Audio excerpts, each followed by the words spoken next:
তো বাবা আজকে আমাকে সকাল সকাল হাতে ফর্দ ধরিয়ে দিয়েছে। এই ফর্দের মধ্যে অনেক কিছু কিন্তু বাবা ভুলভাল লিখেছে। যেলাম চা লিকারকে লিখেছে চা লিগার, তারপরে লিখেছে সার্ফ এক্সকে সার্ফ এক্সোল, ঠিক আছে, এরকম নানা রকম ভুলভাল লিখেছে। তো যাই হোক, সকাল সকালে উঠে ঘুম থেকে উঠে দেখি বাবা ঘুমোচ্ছে, এদিকে রান্নার কাকিমা কী করছে দেখি, তো রান্নাঘরে দিকে দেখি রান্নার কাকিমা রান্না করছে। তো ঠিক আছে, যাই হোক, ঘুম থেকে উঠে পড়েছি, তো খাট টাটগুলো একটুকুনি হুড়োনো তো থাকবেই, তো সেগুলোকে ঠিকঠাক করে দিচ্ছি। না, খাটটাকে একটু গুছিয়ে না রাখলে কেমনটা দেখতে লাগে, তাই না? আর তার উপরে তো দিদি দেখলে তো প্রচুর ঝাড় দেবে, ওই জন্য সব গুছিয়ে গাছিয়ে রাখছি, নাইলে দিদি উঠলে বলবে কী করে রেখেছিস খাটটাটগুলো। তো যাই হোক, সকাল সকালেই মানে দরজা জানলা খুলতে কিন্তু বেশ ভালো লাগে। আর জানলা খুলেই আজকে একটা অন্যরকম জিনিস দেখলাম। দেখতে পাচ্ছ লঙ্কা গাছের মধ্যে একটা টুনটুনি পাখি খুব সুন্দর না খেলা করছে, যেটা তোমাদেরকে আমি দেখাচ্ছি, ঠিক আছে। যাই হোক, তো এরপর আশেপাশে যে আরও জানলা টানলাগুলো আছে সেগুলোও তো খুলে দিতে হবে, তাই না? তো খুলে দিচ্ছি, বেশ সকাল সকাল বেশ ঘরের মধ্যে রোদ্দুর ঢুকলে কিন্তু ভালোই লাগে। তো এখানে বালিশ টালিশ করেছে, বালিশ টালিশ সব সাইড করে নেমে নিই। বাবা সকাল থেকে উঠে কত রকম কাজকর্ম করতে হয় দেখেছো বন্ধুরা, আমাকে প্রচুর কাজকর্ম করতে হয়। দেখা যাক চিকুকে এখন বাধা আছে, যেহেতু রান্না করছে, ও রান্না দেখলে অনেক সময় তাড়া করে, রেগে যায়। কেন রেগে যায় জানি না, ওর জন্য কিন্তু এত রান্না বান্না করে, তবুও কেন রান্না দেখলে যে রেগে যায় তা আমি জানি না। ওই জন্য রান্নাঘরে যতক্ষণ থাকে ততক্ষণ ওকে আটকে রাখা হয়, নাহলে কখন কামড় টামড় দিয়ে দেবে ভয় লাগে, তাই না? আর কে বা কুকুরে কামড় খেতে, ও চিকু কিন্তু আমাদের কিছু করে না, কিন্তু রান্নাঘরে দেখলে কেন জানি না রেগে যায়। যাই হোক, চিকন বসেছে। তো তোমরা আমার আগের ব্লগে অনেকেই দেখেছো যে আমি সকালবেলা কিন্তু অ্যাপেল সিডার ভিনিগার দিয়ে আমার রোজ সকালটা শুরু করি। তো যতই বাজেট টেস্ট হোক খেয়ে নিলাম। এরপরে আমি সকাল সকালে যে দুধ আর মুসলি নিয়ে চলে এসেছি। তো চিকু তো খাওয়ার জন্য আমার পিছনে চলে এসছে, মানে চিকুকেও এখন দিতে হবে। তো এরপরে দেখলাম বাবা একটা 2 কিলো ওজনের কাতলা মাছ নিয়েছে, তো তাই হোক কাকু কেটে দিচ্ছে।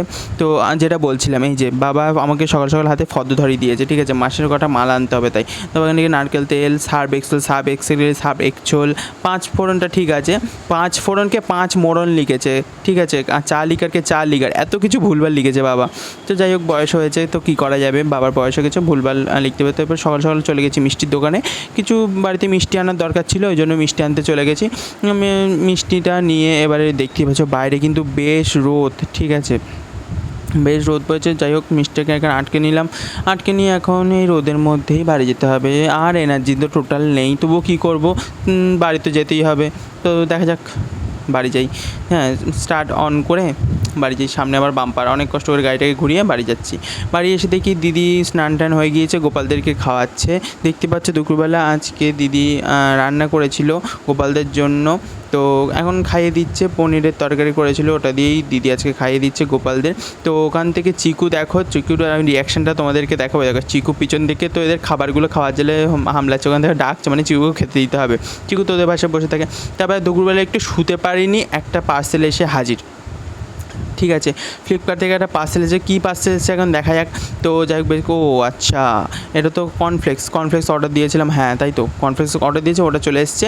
তো আমার তো সঙ্গে সঙ্গে না ছিঁড়ে না দেখলে আমার আবার তস হয় না, ঠিক আছে, সঙ্গে সঙ্গে ছেড়ে দিলাম। তোমাদেরকে দেখিয়ে দিচ্ছি, এতে প্রচুর পরিমাণে নাটস আছে, ঠিক আছে, প্রচুর বাদাম দেওয়ার, খেতেও বেশ টেস্টি। তো তারপরে যাই হোক, ঘুম তো আর হলো না, তো কী করবো, একটা চাল কুমড়ো ছিল সামনে, যেহেতু একটু নিম্নচাপ আসছে, শুনলাম ঝড় বৃষ্টি আসছে, ওই জন্য ভাবলাম চাল কুমড়োটা কেটে দানাগুলোকে ছড়িয়ে দেবো। দানাগুলোকে যদি ছড়িয়ে দিই তাহলে গাছপালাও হবে, তাহলে অনেক চাল কুমড়ো হবে। এটা আগেরবারে আমাদের বাড়ির চাল কুমড়ো একটা রাখা ছিল জাস্ট গাছ করার জন্য। তো যাই হোক, দানাগুলোকে আস্তে আস্তে ছাড়িয়ে নেবো। ছাড়ানোটা তো বেশ ডিফিকাল্ট জিনিস, বসে বসে কেটে সব হাত দিয়ে এক একটা করে দানা বের করতে হবে, যাতে দানাগুলো নষ্ট না হয়। দেখতে হচ্ছে অনেকটা দানা বেরিয়েছে, গাছগুলো করার জন্য দেবো। এবার বিকেলবেলা চিকুকে নিয়ে ছাদে গেছি। চিকু আর আমি রোজই ছাদে যাই, ঠিক আছে, ছাদে গিয়ে গান শুনি, চিকুর সাথে খেলাধুলো করি। এটা আমার একটা দিনের মধ্যে বেস্ট পার্ট, কারণ ও তো আমার কাছে একটা জিনিস আশা করে না, সারাদিন পরে নিয়ে ওকে একটু খেলা করবো, ওর সাথে একটু করবো, ও এই জিনিসগুলো পছন্দ করে, ওই জন্য আমি আর চিকু রোজ বিকেলেই ছাদে চলে যাই, ঠিক আছে। যেদিনকে দিদির সাথে দোকানে যাই না, সেদিনকে বেশিরভাগ দিনে আমি চিকুর সাথে ছাদে চলে যাই। তো দেখতে পাচ্ছি দিন চিকু আর আমি খেলা করছি। এখানে দেখতে পাচ্ছি চিকু আগের দিন একটা সোয়েটার নিয়ে গিয়ে ছিঁড়েছে, ঠিক আছে, তো সোয়েটারটা যাই হোক ছিঁড়েছে, আর কী করা যাবে, ওখানেই ফেলা ছিল। চিকু ওইটা নিয়ে খেলাধুলো করে, দেখতে পাচ্ছি অনেক করে চিকু লাফিয়ে ধরবে। চিকু বেশ বিভিন্ন ধরনের কিন্তু অ্যাক্টিভিটি করে রোজ বিকেলে, আমরা রোজ খেলাধুলো করি, কারণ কুকুরদের তুমি যত খাওয়াবে কুকুরে কিন্তু ততটাই সুস্থ থাকবে, তাই না? এরপর মোটামুটি আস্তে সন্ধে হয়ে যাচ্ছে, তো আমি আর কিছু বলবো না, তোমরা এই সময়টা জাস্ট এনজয়টা নাও।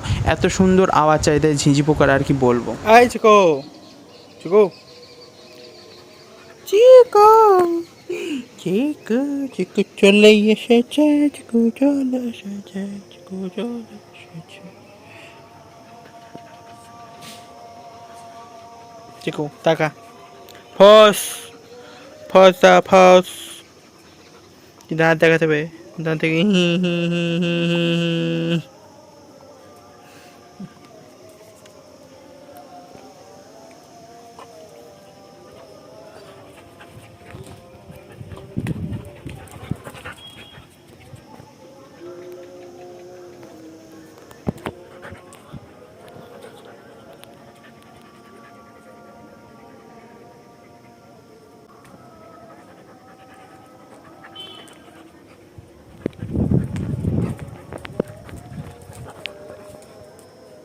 ঘুষি মেরে দেবো, ঘুষি মেরে দেবো, ঘুষি খাবে, ঘুষি খাবে, খাবে ঘুষি খাবে, খাবে ঘুষি খাবে, ঘুষি খাবে, ঘুষি খাবে।